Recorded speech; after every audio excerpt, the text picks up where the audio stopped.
আপনি কি জানেন ওয়েস্ট বেঙ্গলের নতুন ভোটার তালিকা সংশোধন বা এসআইআর এর জন্য কোন কোন কাগজপত্র লাগবে? ইলেকশন কমিশনের নতুন নিয়মে এবার আধার বা রেশন কার্ডের জায়গায় কিছু আলাদা নথি দরকার। চলুন দেখে নিই বিস্তারিতভাবে। ইলেকশন কমিশন অফ ইন্ডিয়ারও নির্দেশ অনুযায়ী স্পেশাল ইন্টেন্সিভ রিভিশন বা সংক্ষেপে এসআইআর এর জন্য মোট 11টি নথি অনুমোদিত হয়েছে। নিচে সেগুলোর তালিকা দেখুন।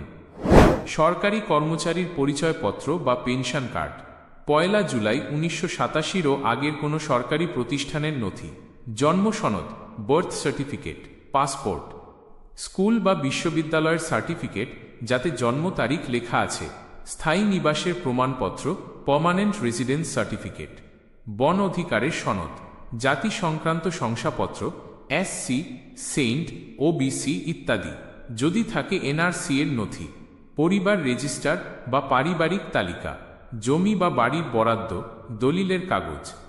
যদি আপনার জন্ম 1 জুলাই 1987 এর আগে হয় তাহলে শুধুমাত্র একটি নথিই যথেষ্ট।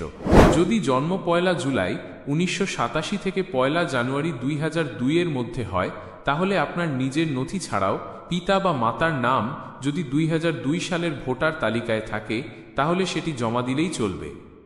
আর যদি জন্ম 2002 সালের পরে হয় তাহলে 3টি নথি লাগবে, আপনার নিজের, পিতা ও মাতার নাম সহ। আপনার ব্লকের বুথ লেভেল অফিসার বিএলও এর কাছে গিয়ে বা voterportal.eci.gov.in এর লিঙ্ক ওয়েবসাইটে গিয়ে আপনি নথি জমা দিতে পারবেন। তাই দেরি না করে এখনই আপনার কাগজপত্র প্রস্তুত রাখুন।